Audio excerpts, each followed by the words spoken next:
She's standing in our living room with 2 suitcases already packed, telling me she's leaving, and the worst part isn't that she's going, it's how she says it, like she's doing something brave, something I should be proud of. She says I'm too safe, says she needs to feel alive again, says she's reconnecting with her high school crush, the one who made her feel like she mattered. My name is Jonah Hale, I'm 36 years old, and this is the moment my marriage ended, not with screaming or crying but with her smiling at me like I was supposed to understand, like I was supposed to nod and wish her well while she walked out of our life together towards some fantasy she'd been nursing for years. She adds, still smiling, that he's always loved her, says it like it's romantic, like it's destiny, and I just stand there watching her rewrite our entire history into something she had to escape from.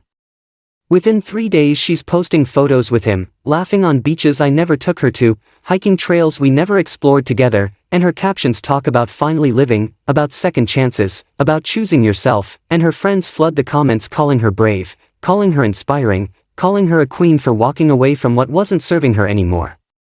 Nobody asks how I'm breathing, nobody checks if I'm okay, they just watch her perform this new life like our marriage was a cage she finally broke out of. And I realized sitting there scrolling through her happiness that this didn't start after she left, this started while she was still sleeping beside me, while she was still saying I love you and planning our future. She was already gone and I just didn't know it. I fall apart quietly the way men are supposed to, still go to work, still answer emails, still smile when people ask how I'm doing, but inside I'm trying to figure out when everything stopped being real, when she stopped seeing me as a person and started seeing me as an obstacle between her and the life she wanted. She texts me about paperwork like we're business partners dissolving a failed venture, asks about the car insurance and the Netflix password and when I can sign the divorce papers, no emotion, no acknowledgement of what we're ending, just logistics, and I notice she keeps pushing to finalize everything fast, too fast, like she's afraid I might wake up and ask questions. I start going through our finances because something feels wrong, something in her urgency doesn't match her confidence, and that's when I see it, joint savings drained, accounts moved, money disappearing into places I don't recognize, and when I ask her about it she says her new partner is better with money, says he's helping her get organized, says it like I'm supposed to be grateful she found someone financially literate. Her confidence sounds rehearsed though, sounds like something she's trying to convince herself of more than me, and I realize she's not just leaving, she's running, and whatever she's running toward isn't as solid as she's pretending it is.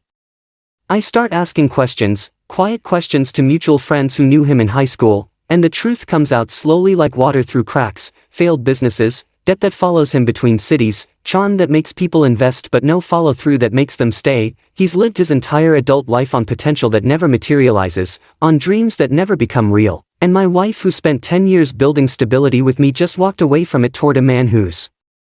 never built anything that lasted. I realize sitting there with all this information that she didn't leave for something better, she left for a feeling, for the memory of being 17 and wanted, and feelings don't pay mortgages, feelings don't build futures, feelings just make you forget everything you already have until it's gone. I don't lash out, don't beg, don't post desperate messages or blast her on social media, I call a lawyer instead, not for revenge but to understand my position, to know what I'm dealing with, and the lawyer looks through our documents and says something that changes everything. Says you've been financially protecting her for years without knowing it. Says the way things were structured she thought she had access to everything but legally most of it stays with you. I didn't plan that, didn't structure things that way on purpose, I just handled our finances the way my father taught me, careful, documented, protected, and now that carefulness is the only thing standing between me and complete ruin. The lawyer explains it clearly, major assets were structured under my name for tax and stability reasons, the house, the investments, the savings accounts that mattered, she assumed they were hers by default because we were married, assumed she could take half of everything and start fresh, but she can't, not without my signature, not without cooperation she's not going to get, and I realize her new life, the one she's posting about so confidently, depends entirely on money she no longer has access to. Her tone changes overnight, suddenly she's not the calm enlightened woman choosing herself, she's angry, accusatory, calling me controlling for asking questions I should have asked years ago, saying I'm trying to trap her, saying I'm punishing her for being honest, but I hear the panic underneath the anger, hear her realizing that walking away was easier than staying gone. Months pass, I'm in my office on a normal Tuesday afternoon going through quarterly reports when my assistant knocks and says there's a man here to see me, no appointment, says it's urgent. And when I look up from my desk and see him standing in my doorway, her high school crush, the man she left me for, I feel time stop for just a second. He looks smaller than his photos, older, tired, and he says quietly, almost embarrassed, "I need help," and I realize in that moment that whatever fantasy they built together has completely collapsed. He sits across from my desk sweating through his shirt even though the office is cold, tells me everything is falling apart, lawsuits from previous business partners, debt collectors who won't stop calling, pressure from people I've never heard of, and my wife is furious with him. She thought he had money, thought he had connections, thought he was the successful entrepreneur his social media suggested, but social media isn't real and now she knows it. He looks at me desperately and says he believes I still control her safety net, believes I can fix this for both of them, and I realize sitting there that they forgot something crucial. They forgot that stability isn't magic, it's built, and the person who built it is sitting right in front of him. I tell him calmly, slowly, that the stability he assumed existed ended the day she walked out, that the resources he thought she had access to were never hers, they were mine, built by me, protected by me, and when she chose to leave all of that behind too. And I watch his face change as he understands, watch him realize that the confident woman who left her husband for a better life has no life to offer him, just expectations neither of them can meet. He starts begging, asks for connections, for loans, for time, says he didn't know she was this intense, this demanding, says the woman he fell in love with online was different from the woman sleeping in his apartment screaming about bills, and I realized the fantasy collapsed the moment responsibility showed up, the moment real life required more than nostalgia and attraction. And now they're both drowning in consequences they didn't see coming. That night she calls me for the first time in 4 months, her voice is soft, almost sweet, the way it used to be when we first met. She talks about memories like they're treasures we both lost, says she misses us, misses what we had, doesn't say she misses me specifically, just the idea of us, the safety, the ease, and then she asks, almost casual, if we can meet for coffee, just to talk, just to see each other, and I know what this is. I know desperation when I hear it.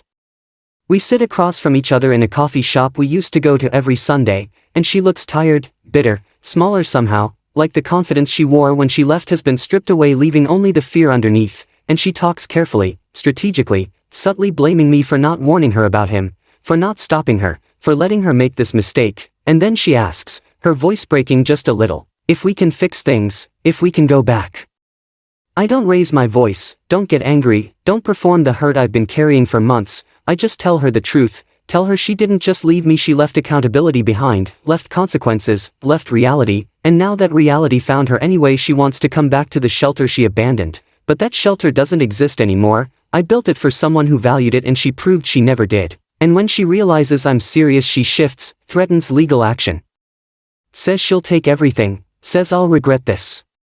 Her threats fail because preparation beats impulse every time, because her rushed choices to finalize the divorce quickly, to separate finances without reading the fine print, to trust a man she barely knew over documents she should have studied, all of those choices tied her completely to his financial chaos while leaving me untouched. And I realize sitting in my lawyer's office reviewing her desperate motions that she made every wrong choice possible because she was chasing a feeling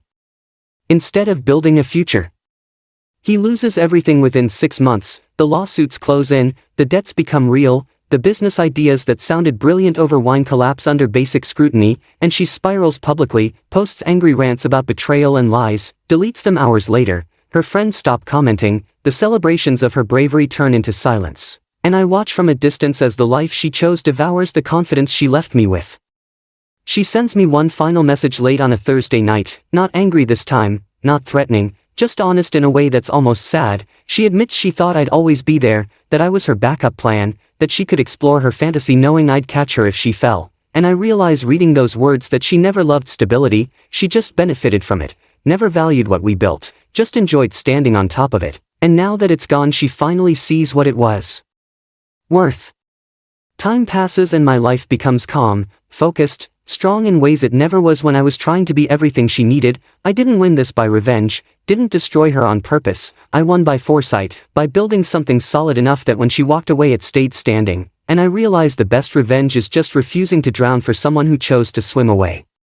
She chased a memory and lost her future, he chased shortcuts and found consequences. I didn't chase anyone, just stood still while everything they built on fantasy collapsed around them, and people call it revenge, call it karma, call it justice, but I call it something simpler. I call it refusing to save someone who pushed me overboard first. I call it boundaries. I call it knowing that some people will only value you once they lose access to what you provide, and by then it's too late. By then you're already gone, and all they're left with is the fantasy they chose over reality, and fantasies don't keep you warm at night when everything falls apart. Only the people you abandoned could have done that, and those people aren't coming back.